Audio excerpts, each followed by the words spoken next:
This one's working. Yeah. Or move it down. Yeah. Oops.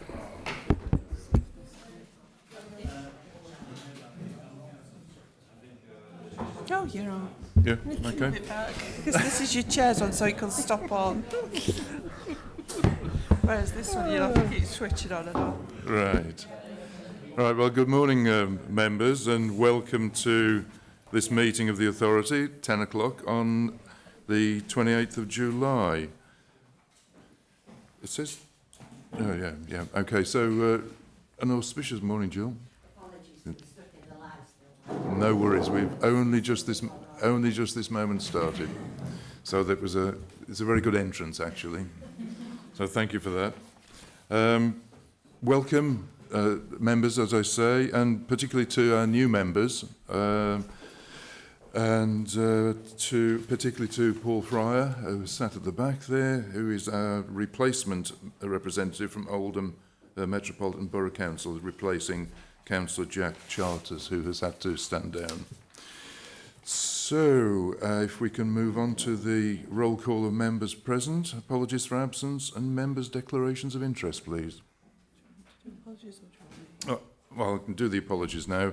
We've received apologies from councillors Potter, Woods, Greaves, Gregory, Buckler, Farrell and Hart. Does anyone bring any other apologies? If not, we can go to the roll call, I think. Thank you, Chair. Could members please state if they are present and if they have any declarations of interest? Mr Smith. Present, no declarations of interest. Councillor Beer. Yes. Mr Beresford. Present and no declarations of interest. Councillor Brady. Present, no declarations. Councillor Chaplin. Present and no declarations. Councillor Fryer. Present, no declarations. Councillor Gourlay. Present and no declarations. Professor Haddock Fraser. Present and no declarations. Councillor Hanley. Present, no declarations. Miss Harling.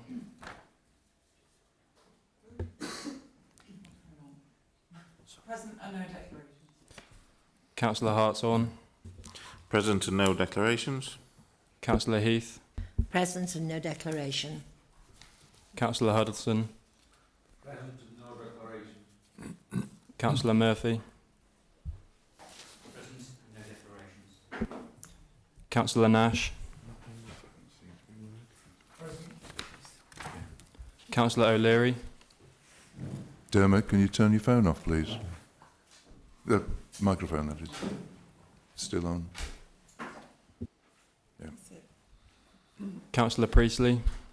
Present and no declarations. Councillor Richardson. Present, no declarations. Miss Slack. Present, no declarations. Dr Swetnam. Present, no declarations. Mr Thompson. Present, no declarations. Councillor Warmby. Present, no declarations. Miss Witter. Present, no declarations. Thank you, Chair. Thank you, Jogan. Thank you, members. We move on to item 2 on the agenda then. We have 2 sets of minutes of previous meetings. Those for the meeting on the 28th of April. Are there any corrections to be made? I would just raise the one issue on 3123 on page 6 where there's a reference to Michael Dover. It should, of course, be Michael Dower as the previous National Park Officer. Are there any other corrections to be made? If not, can I have someone move those? Thank you, Janet. Seconder? Mike, thank you very much. And all those in favour of accepting?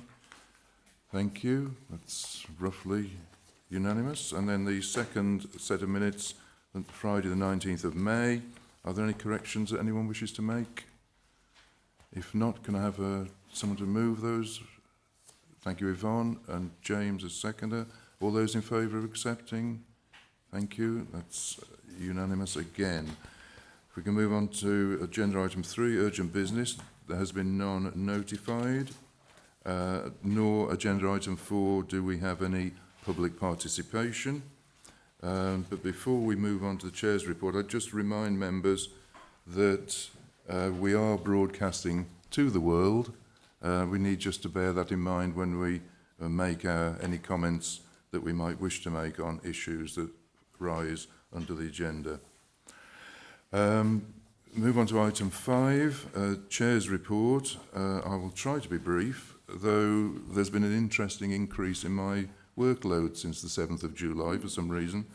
That includes, if I may indulge, a kind of cameo appearance at the 20th birthday celebrations of the Environmental Quality Mark on the 17th of July, and I had to say a few words. My first public appearance, which for some obscure reason was applauded, but you know, people are what they are. I attended a much more pleasant, though that was a pleasant experience in itself, Andrew McCloy's farewell drinks event a couple of weeks ago. And since then, Phil, as Chief Exec, and I met with the leader and Chief Exec of Derbyshire Dales District Council.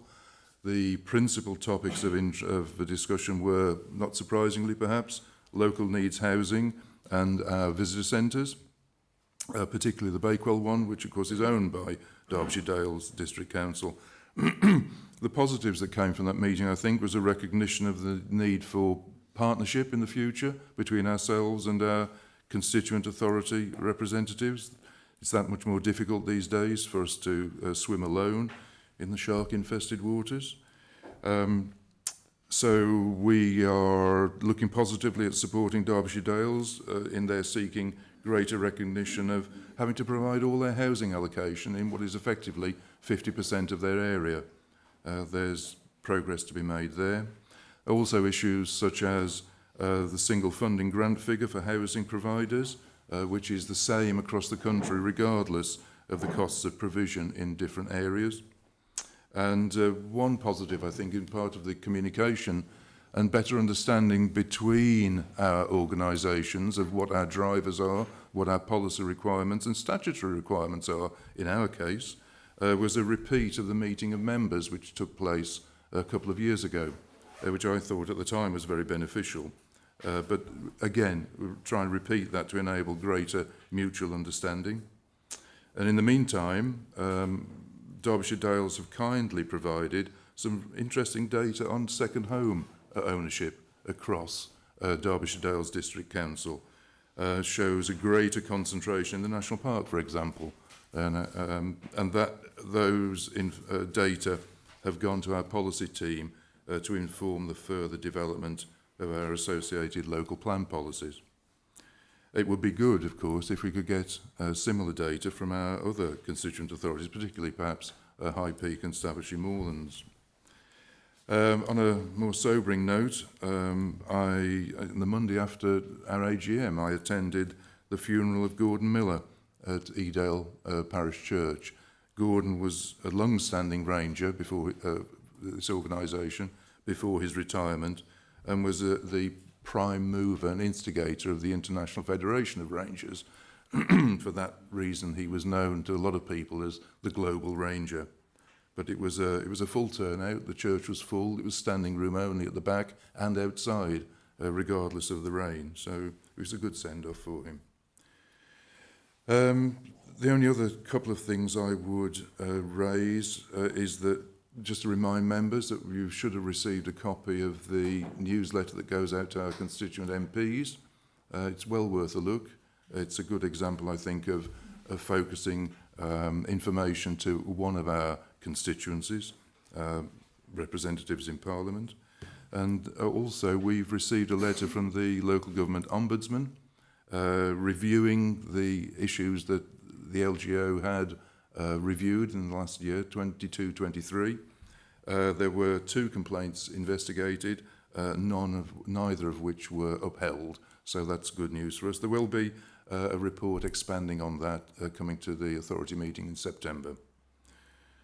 And it's perhaps not surprising that I've received a number of invitations to future meetings with other people and organisations, including National Parks England and the National Parks Partnership. The diary is filling up quite rapidly. On that concludes my Chair's report for this meeting. Thank you. If we can now move on to item 6 then, the Chief Exec's report. Phil? Thank you, Chair and members. I don't really intend to speak to the report. It's fairly short and self-explanatory. Happy to take any questions on any of the topics covered in here. It really covers the wide range of people and organisations that I've been meeting, mainly externally, also some internal stuff. And then there's the corporate risk register update as well. So happy to take any questions on any of that. Janet Haddock-Fraser. Yeah, thank you. Thank you for the report, Phil. Can I just ask about one of the items on the risk register, please, which is the core IT systems maintenance and delivery. It mentions that the skills that we've lost in the staff member are no longer widely available in the market. This suggests it's a fairly old database we've got, and we're looking for skills to fill that gap. Are we looking to replace, it's on page 20, third risk, are we looking to replace that database in due course? And so because of that, it's going to be quite difficult to find a permanent position to recruit to that, given it's a diminishing need for that skill. Yeah, I'm not an expert in this area, but my understanding is yes, we're designing out the need for that current system that Neil had the specific skill in. So in the interim, we've got an agency teed up to give us the support should we need it, but the changes that are already afoot within IT will mean that we won't need that. I think that's right. I don't know if colleagues want to correct me on that, but I'm pretty sure that is the case there. It's all technical, it's all about the stuff that happens behind the scenes and the bits that link the two systems together, and we're going to have kind of one new system that won't need that. Thanks, Phil. Any other questions or comments? In which case we asked to note. Yes, we're asked to note, so all those in favour of noting? That's okay, thank you, that's unanimous. And we move on to items for decision now in that case. Agenda item 7, which is the internal audit annual plan for 23-24. Members will note that previous comments have been taken on board by our internal auditors to do with planning enforcement and appraisals follow-up, which is good to see. Ian Morton, as ever, is here to introduce the report and brings with him his colleague Stuart Cutts, who will be replacing Ian for future meetings. So, Ian, you to introduce the report? Morning, everyone. This is our annual plan for the year. This is the work we are currently planning to do within the next 12 months. As with all plans, it is a plan and it may be subject to change during the year. There are one or two things within the plan which are dependent upon certain progress taking place during the year, but also if other risks are identified during the year and become high priority, then we may decide to make a swap at some point. If we did decide to do that, that would be agreed with your senior officers before we did so, and we would report back to this committee with details of any proposed changes, ideally in advance, but that may not be possible depending upon when the decisions were made. The plan has been produced by looking at your risk registers, via discussions with senior officers, with your chief exec, your section 151 officer and your acting monitoring officer, and also by taking into account our knowledge from working with other organisations, and as the chair mentioned, also with discussions at this committee previously.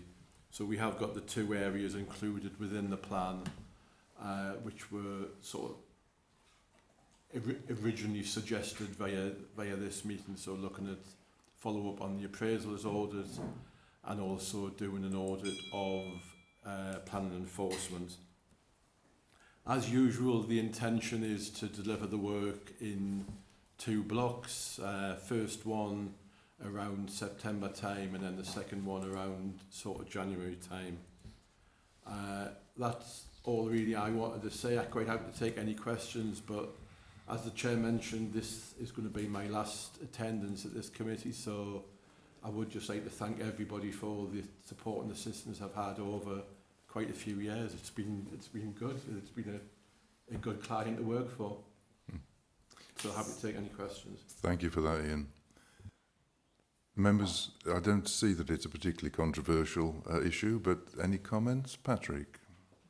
So, Chairman, can I just clarify the first one? What we seem to be what it seems to read is that we're monitoring simply the enforcement of plan or the position of planning conditions. But when you read the whole of the paragraph, it's not entirely clear whether it's about planning conditions or whether it's about breaches of planning law generally in its various manifestations. Can I be sure which one of those it is?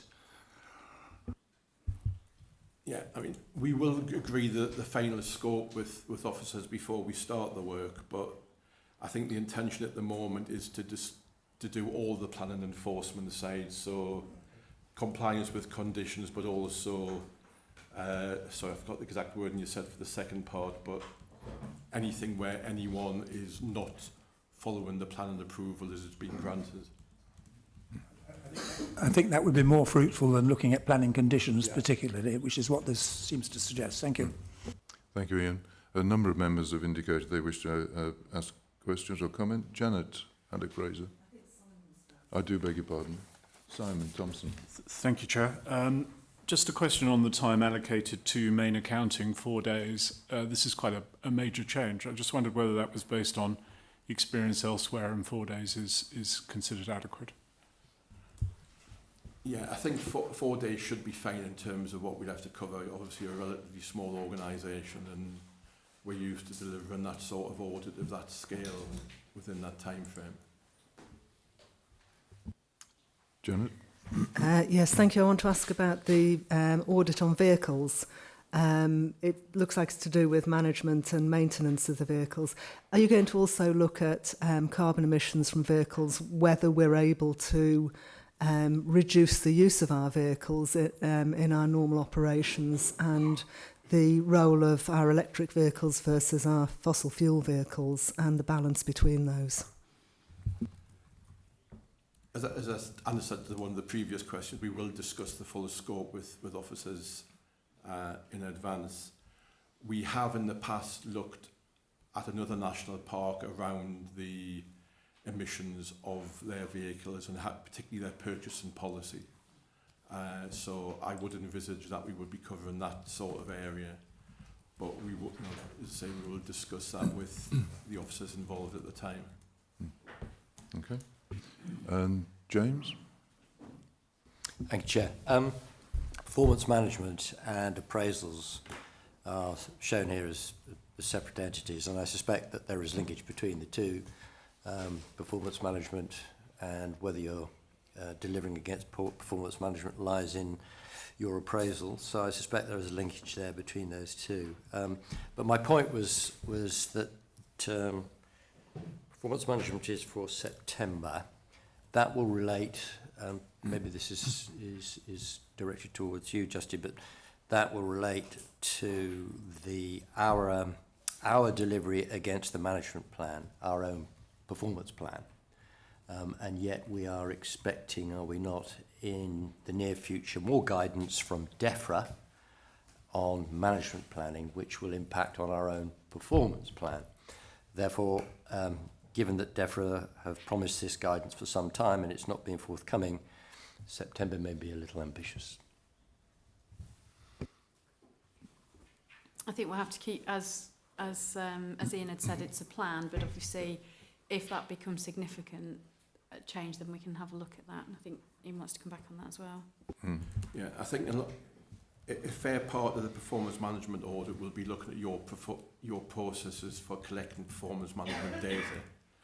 So it would be, have you defined what those indicators are? Have you defined how you're going to calculate that information? Is the information that you calculate reliable and accurate? So to some extent, that may not impact on actually what your new targets may be or how your targets may change. It's basically round about how you define those targets and then actually calculate what you need to. I'd only come back and say that definitely needs to link back to the delivery of the management plan and the delivery of our own plan. I mean, right in terms of the metrics that you're looking at, but they need to relate back to the objectives that we've already set. I'm sure that'll take place in terms of discussions with management, but that's important. Okay, thanks, James. I'm sure that holistic approach has been registered. Please, Phil.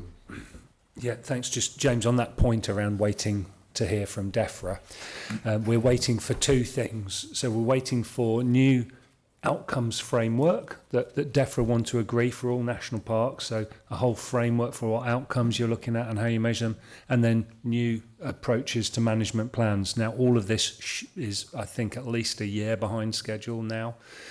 My kind of understanding of my contacts with DEFRA is this isn't going to come anytime soon either. So I think, we need to make sure we're robust in our own methods, and when we do hear from government on this, then we'll have to obviously respond to it. But I honestly can't see that happening any time too soon. Thanks, Phil. If there are no other comments or questions, we're asked to approve this internal audit plan for 23-24. Would someone like to move it? Andrew Gregory, thank you. Janet Haddock-Fraser seconded. All those in favour?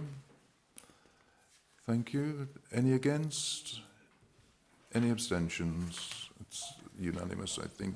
Thank you, members. Before we move on to the next item, I would like to reciprocate Ian's positive words and offer our thanks for the diligence, both professional and personal, that he's applied over the years as our internal auditor. And we wish him well in whatever his future holds. So thank you very much. Thank you. If we can then, in that case, move on to agenda item 8, which is the financial outturn for 22-23. And Justine is going to introduce this paper. Yep. Good morning, everybody. So for the benefit of the new members, my name's Justine Wells, and I'm the Head of Finance, and I'm the Chief Finance Officer, or Section 151 Officer. So I want to start by reminding everybody that the outturn is the look back at the financial performance for the financial year 22-23. And also that the outturn feeds into the year-end statement of accounts. The draft statement of accounts have been published on the authority's website on the 31st of May as per our statutory deadline. And our external audit is due to start in September. So it is a reminder that this outturn position is a draft position subject to the external audit. So moving on, the draft outturn shows an overall underspend of £840,000 for 22-23. And a large proportion of this, just over £460,000, is from pay underspends, and that's due to significant vacancies across the authority in the year. Members again are asked to note the contents of Appendices 1 and 2, which will show the variance analysis with commentary and the outturn by service, as well as approved transfers to and from earmarked reserves as detailed in Appendix 3. And Appendix 4 shows the overall movement in reserves. I'd like to take this opportunity this morning just to explain to our new members and remind existing members of the content of those appendices. So Appendix 1 shows the overall variance analysis by service. The first two columns show where a service has had an over or underspend compared to their overall budget for the year. The next three columns show where further movements have occurred at the year end for capital expenditure, slippage requests, and a movement to or from an earmarked reserve. And this means that that final column shows the final surplus or deficit in the year for each service. In Appendix 1, there are comments for variances above £10,000 and also comments for the projects to show the level of expenditure in year plus how it was funded, because that's not always obvious in those figures. Appendix 2 shows the original net budget that was approved by members and compared to their final net position before any of the reserve movements in Appendix 1. The next two columns are the under and overspends that are used to create Appendix 1, and the final column shows the percentage variance compared to that overall budget. Appendix 3 lists the movements to and from reserves for approval, and these have been collated from the services and during the completion of the statement of accounts. Appendix 4 is a slightly... I've changed the presentation of Appendix 4 for existing members, but it still shows that same information, which is the movements in all of the usable reserves held by the authority. It starts with the opening balance position from 21-22. It then shows columns called appropriations, which are the recommended movements into and out of those reserves. And this is where these are for where the authority wants to use reserves for expenditure incurred in the financial year or add to reserves for future use. Appendix 4 also shows the different types of earmarked reserves currently held by the authority and their purpose. So reserves are important for a local authority, as we can't borrow money for other than investment in assets, also known as capital. We are required to balance our budget on an annual basis. SIPFA, who is the organisation that sets our financial standards, categorised reserves for three broad purposes. The first one is as a working balance to cushion the impact of uneven cash flows, and this is usually known as the general fund or reserve. And two, as a contingency to cushion the impact of unexpected events or emergencies. And three, for building up funds to meet known or predicted requirements, which are known as earmarked or specific reserves. The specific reserves held by the authority, I have broken them down into 6 broad categories of use to help explain their purpose.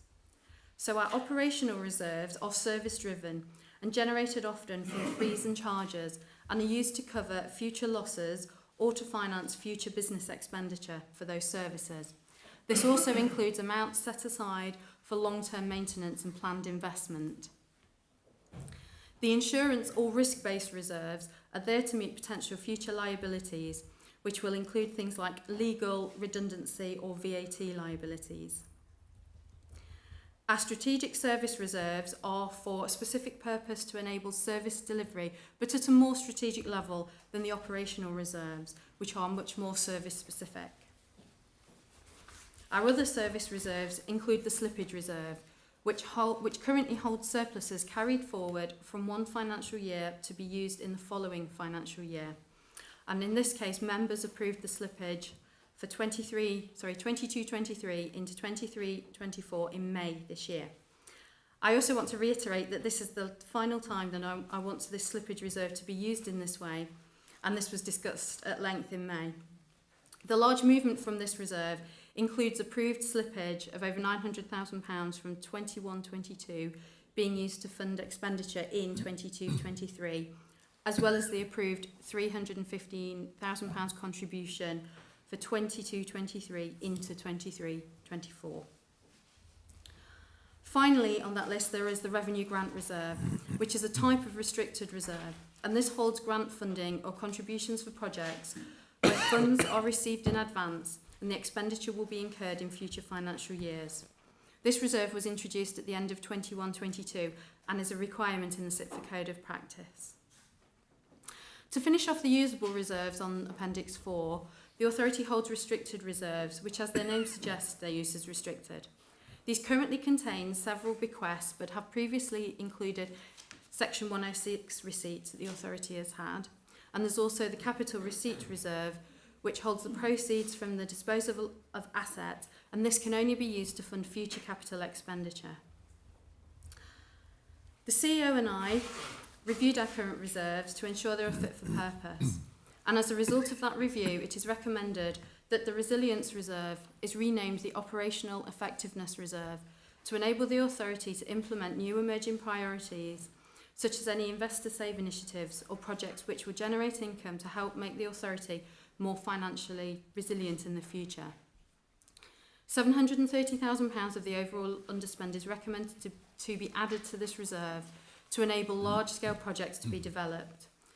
There were also some funds being held for projects which were either now complete or obsolete. Therefore, it is recommended that £331,000 and £151,000 from the match funding reserve and slippage reserve, respectively, be moved to this reserve as well. Sorry, I've said reserve rather a lot. It's also recommended that £440,000 be put into the restructuring reserve from income that has been replaced by the additional grant funding that the authority received from DEFRA in March 2023. And this is planned to be used for a new website to support the scanning and digitisation of paper files, as well as reviewing our visitor engagement offer, which will include looking at our visitor centres, our cycle hire, and things like a potential engagement vehicle and pop-up engagement events. Finally, included in the reserve appropriations is a further £100,000 to the VAT reserve. It is likely that there will be a breach of the partial exemption de minimis threshold for 22-23, which could result in a VAT repayment. I don't intend to kind of go into what VAT and partial exemption is to members. We did have a discussion about this at PNR recently. But what it means is the authority might have to pay back up to £80,000 of irrecoverable VAT. This is where we've spent money and reclaimed the VAT on exempt activity.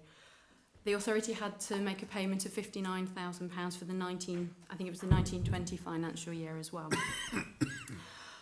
It is also expected the authority could breach in 23-24 due to the level of works proposed in the capital programme.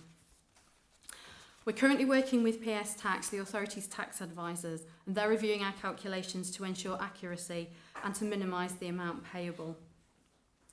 The addition of the £100,000 should be enough to ensure that there is sufficient in the reserve to cover both financial years. Thank you very much. Thank you, Justine.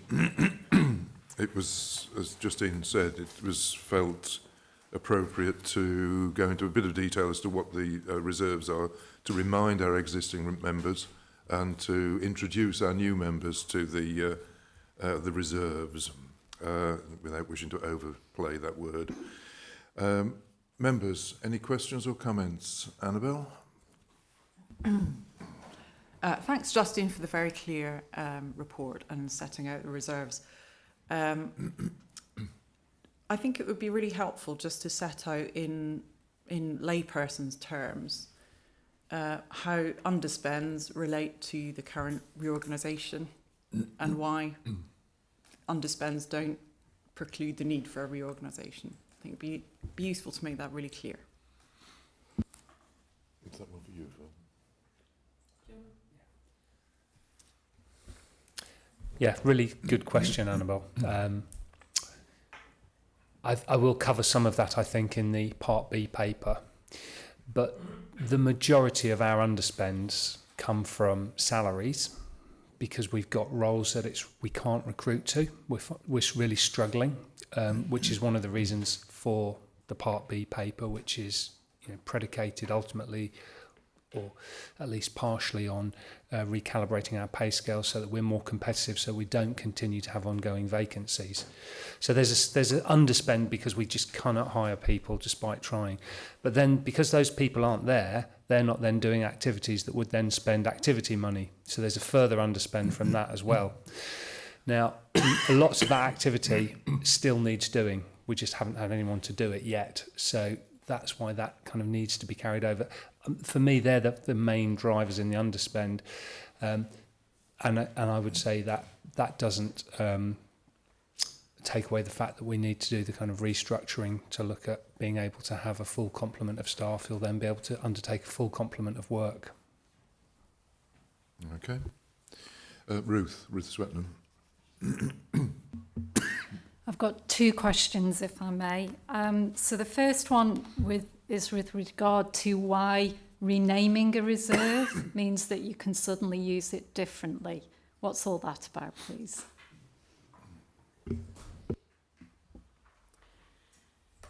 I think the resilience reserve, its use was unclear, and it's to rename it and then give it a clear purpose, essentially.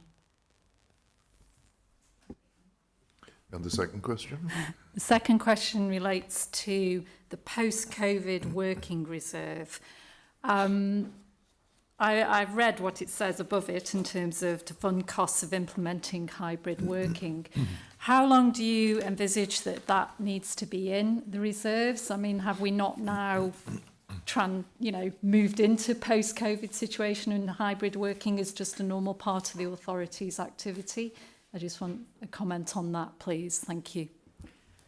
There is, I'm not sure how long we will need it, but there has been some linkages with how we use this building and the organisational change.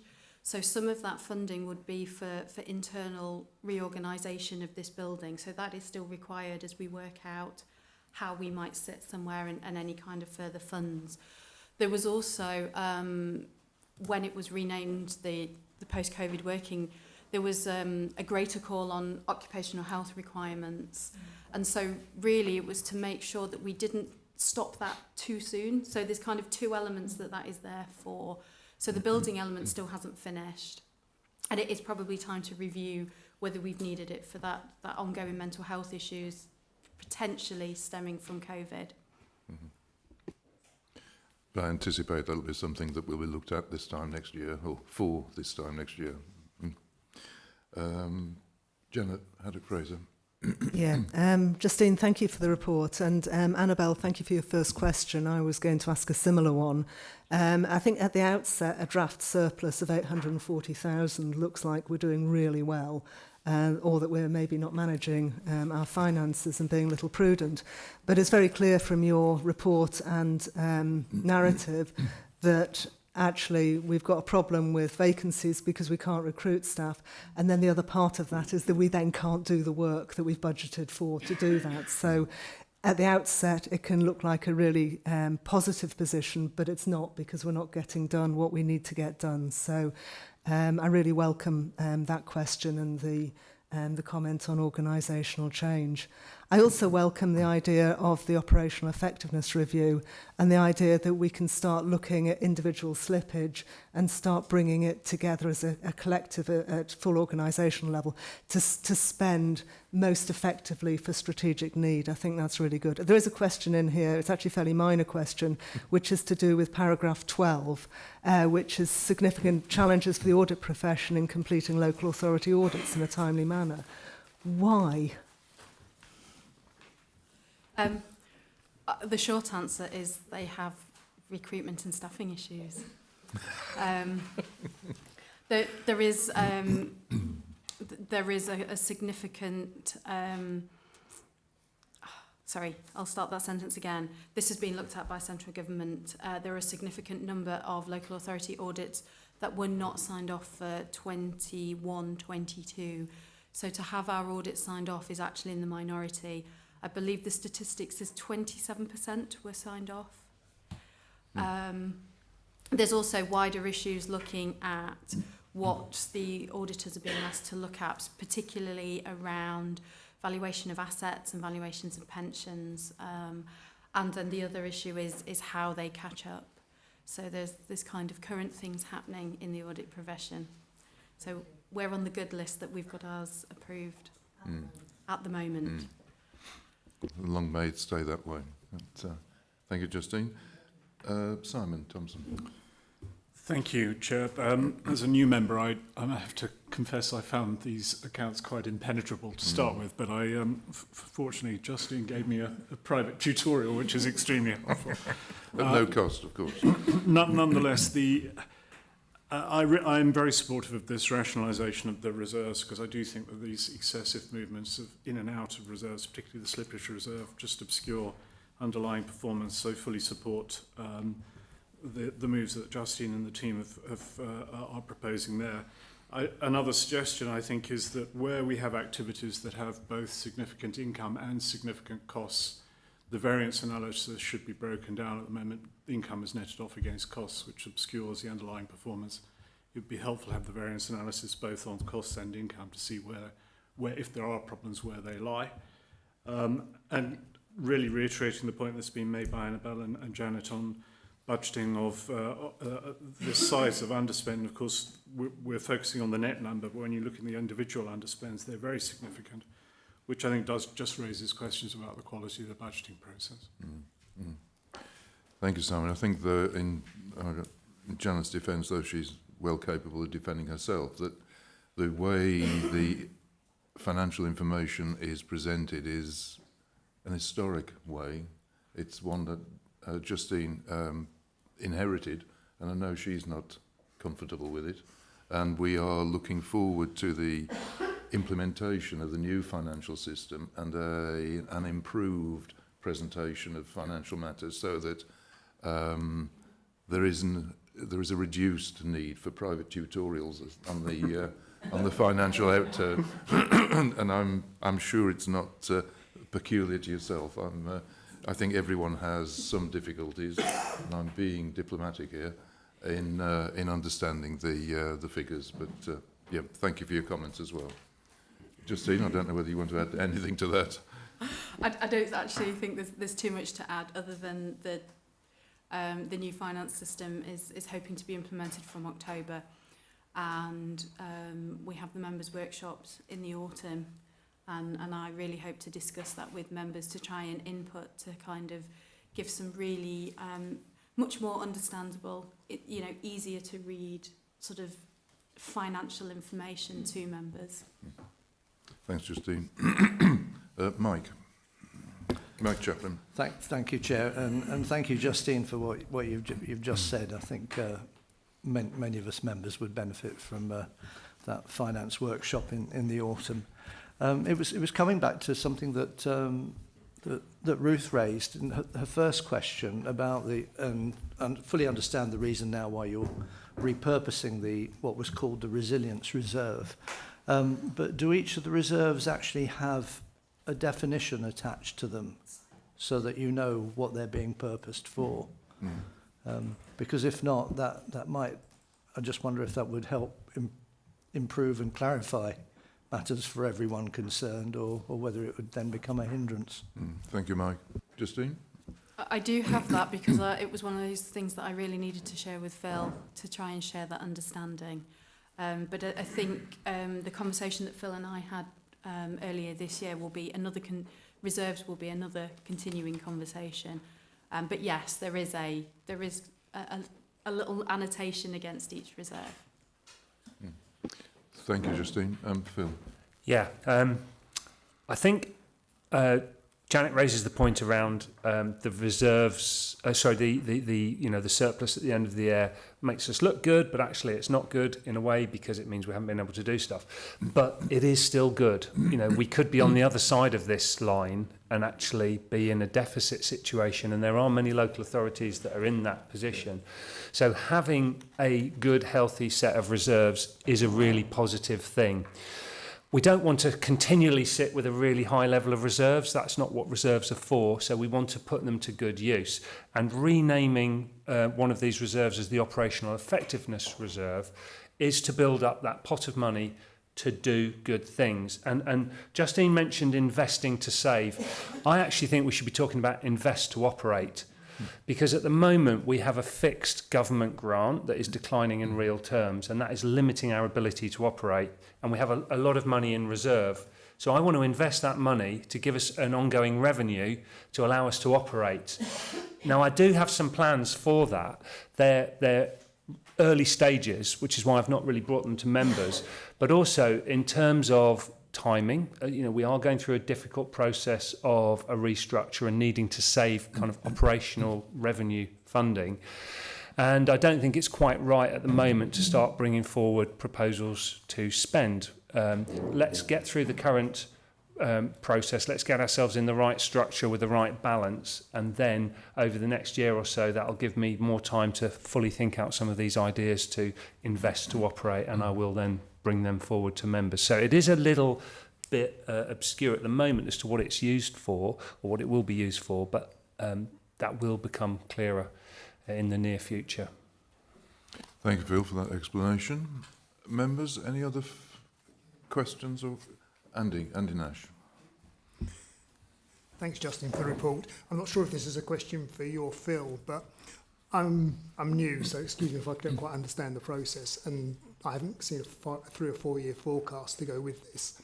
But I understood one of the reasons for closing the visitor centres was they weren't making money, but this says they're actually making £66,000 a year profit. Well, Yeah, no, so it might look like that, but that's the visitor centres have a cost, and the cost is around £250,000 a year as a cost. Now they have a so actually the overall cost is a lot more than that, but then they generate some income and that offsets and it nets out at about £250,000. Now, when the visitor centres perform better than they were budgeted to, it looks like they've made this surplus that you're talking about, but there is still an overall greater cost to having them. Yes, we currently budget for them to make £250,000. We don't say, deficit really. Now they are providing a service for that. Essentially we're paying that money to deliver a visitor service. As we've previously discussed, well, actually you haven't because you're new, but actually that what we're paying for there is only being delivered to a fraction of the number of people who actually visit the park. So there is a question about spending that amount of money on reaching relatively few visitors, which was part of the thinking of plans that are now pended due to the philanthropic donation we're being offered, which will fund that deficit for 3 years to allow us to change the way we operate visitor centres, so that ultimately we hope they will be breaking even and be able to continue indefinitely. Thank you, Phil. It's the difference, Andy, between whether or not the visitor centres meet their annual income target, which, as opposed to the overall cost of running them, as Phil has explained. Any other comments or questions? Ruth Swetnam. Yeah, there's first of all just a point of clarification. On page 31, in bullet point 3, I'm presuming that where it says the total net movement of £735, should that have a K after it? Is it 735? Okay, so that just needs correcting. And yeah, I did just want to come back to the issue about some of the underspend. Janet alluded to it. One thing that's great, Justine, is to be able to see in the budget and the finances the impact of our vacancies. And, I'm sure I don't need to, mention to the rest of the people in the room that it's a really significant problem that we have. Now, I understand we are going through restructuring and we are in flux, but this seems like this has been coming from a long way off. And I think this is so serious, our vacancy rate, in terms of how we can deliver our activities, that I want to know that there is thinking going on about how we are going to turn this around. I would like to hear from HR about, and the senior management team about, what is the plan? What are we going to do about this in terms of how are we going to improve our recruitment? I mean, when I was growing up around here, working for the National Park was seen as an incredibly aspirational thing. When I was a young geography graduate, I would have been utterly thrilled to bits to have got a job working for the Peak District National Park. So I am wondering why we are not reaching people and getting people in.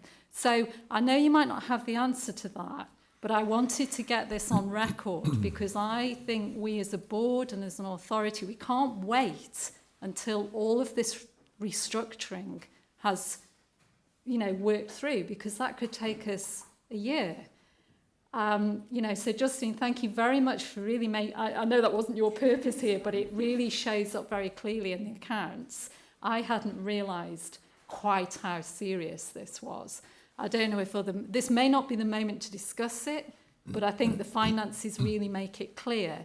And so I would like to hear from maybe Phil, can we have some kind of response from HR? The planning for this needs to start. We need, even if it's only in the early stages, about how are we as an authority going to tackle what seems to be quite a fundamental problem for us. We know about the planning issue, you know, about specific things in planning, but I don't think I'd realised that it was widespread across all areas of your activity, of our activity. So I don't know, Phil, if you want to come back on that, or the members may also have some other comments that they may want to share. Thank you very much. Thanks, Ruth. I think that Phil... Does James want to come in first? I beg your pardon. Okay. What I was going to say was, yeah, I think some of these issues can be rehearsed in the Part B item discussion. Phil is happy to make a response now, but I think, as was instanced with our auditors, it's not confined to this authority. It's not confined even to local government. There's an issue across a number of professions in trying to fill the vacancies. That's not to say that we shouldn't be addressing the issue right now, which I think we are working towards, but there has to be a sequence of events without wishing to presume on what Phil is going to say. So, Phil. Yeah, brilliant question, Ruth. Thank you very much. And so there is an issue around our pay and the restructure and the recalibration of pay that's proposed will go a long way to dealing with that. But we know that there will still be posts or skills that still won't address.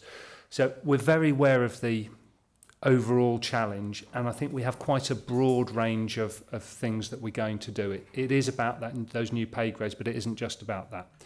So we know that, for example, recruiting to the most senior roles generally is the hardest, and therefore our approach is to build in more career grades so that we can recruit people earlier on and build our own, keep them and develop them, and that will be one long-term way of filling those harder to fill posts. And so we're introducing, in the new structure, we're introducing new opportunities for people to come in at a lower level and develop. Now, I think there's an issue around housing, actually, and you and I have talked about that, Ruth. If you're taking young people into early career grades, how can they afford to leave home and get a place to live where they can, come to work here? It is a real issue. I think it's one that we are also thinking quite creatively about what we can do as an authority around, staff housing, or how can we address that. There's also our own advertising that we are looking at that, and we're changing the way we advertise. We recently had some planning jobs, and we created a whole new landing page. We had some videos on there. We really tried to make the roles much more attractive and talking about the wider benefits of the park. So we're changing the way we advertise. We're changing the experience for people who are seeing adverts and their experience going through the recruitment process. We've tried some golden hello type payments to attract people in on the particularly hard to recruit roles. We will look further at market supplements as well. So I think I'm happy to bring another paper back if members want, but it's a whole broad range of approaches that we do need.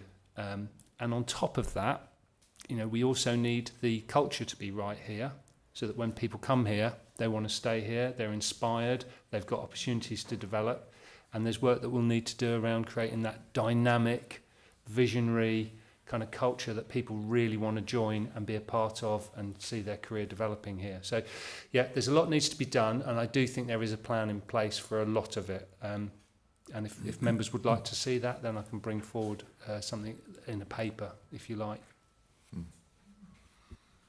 Okay, perhaps let's see how the discussion goes with the Part B item, and we can then see whether or not it's appropriate to bring a paper on that particular element. James, I'm sorry. No, that's fine. I think, Ruth, you raised a very good point, and I don't really have a great deal more to add to the debate than that which Phil has described. I think it's threefold. One, we don't pay enough money, for sure. Two, as Phil has said, certainly when I was growing up in this area, it was cheaper to live here. It's very expensive to live here, incredibly expensive to live here now. And access here is difficult too. We might be surrounded by Chesterfield, Sheffield, Nottingham, etc., but actually jobs are easier to come by in Nottingham, Sheffield, and so on and so forth. So transport is a problem. And I think the third area is culture. Yes, it's lovely to be working in the countryside, but actually, is this a dynamic, forward-looking organisation? I would say this has been a good organisation, but when we come to Part B, we don't simply have organisational change, we have cultural change too, and that is really important. Word of mouth will get out, it's a great place to work, rather than they're doing this, they're doing that. So I think it's the whole package that we're looking at. I think Phil's taking the right steps immediately by making it look like the place that people want to work, but I don't think we're under any illusion that it's suddenly going to change and the corner's going to turn. I just don't think, I think this is a longer term piece here. But you make a very good point, and I'm hopeful that's a bit more context. Thank you, James. Andrew Gregory. Firstly, Chair, apologies for being late this morning. I would have been on time if I'd been sat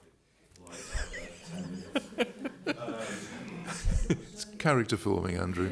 Just really just to add to what Justine has been said, as someone who works in the professions, it's a real problem on recruitment. It's a massive issue at the moment. It's a real element, Chair. Where have all the people gone at the moment? So just actually finding people itself is a challenge. But Phil, a lot of the comments you said, I think are right. It's the right approach. It's got to be a kind of broad approach, which, yes, we can discuss further in part B. Thanks, Andrew.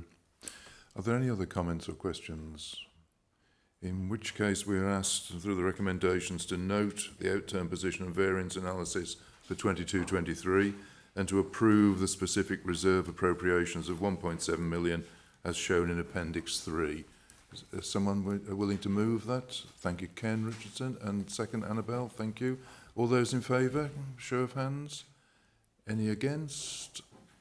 Any abstentions? That's unanimous in that case. So thank you, members.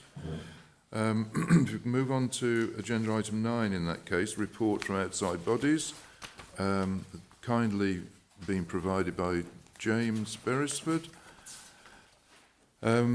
Any comments either that James wishes to make in addition or that anyone would wish to make a question of James? James? I'll make one point only. I mean, just to encourage members, if they have the opportunity to report back throughout you beat me to it. Outside members, however tedious that might seem. But the other point relating to the East Midlands councils, I think, is an interesting dynamic for us. The emerging combined authority in the future, which will be something we will need to be very aware of, is likely to be the new East Midlands Combined Authority. And I'm sure local authority members here will back me up on this, is going to be Nottinghamshire, Derbyshire. And that's the East Midlands. So our relationship with, say, Lincolnshire, Leicestershire, Northamptonshire, which are currently within the East Midlands, will be different. I think it's a positive for us because the Peak part will be the primary rural asset in the East Midlands in future. And that's something that we really do need to play our hand in for funding, for planning, for transport and other policy issues. But thank you. Thank you, James. Any comments on the back of James' addendum? I would endorse his comment that all members who represent the authority on outside bodies are encouraged to submit these little reports. It's a way of keeping membership up to speed. It's an opportunity to make additional comments, as James has just done. So just remember, those who represent us, it's always good to talk or communicate. So thank you for that. Are we asked to... I beg your pardon? You're just noting. Yeah, we just note that. So everyone happy with noting James' report? Nodding of heads, just a quick wave of the hand would be, that's excellent. Thank you very much, members. We will now move into exempt information, and committee needs to approve moving into exempt territory. So the motion is that the public be excluded from the meeting during consideration of agenda items 11 and 12 to avoid the disclosure of exempt information. Is everyone, Patrick, are you moving that? And Ginny is seconding, so everyone in favour? Thank you, members.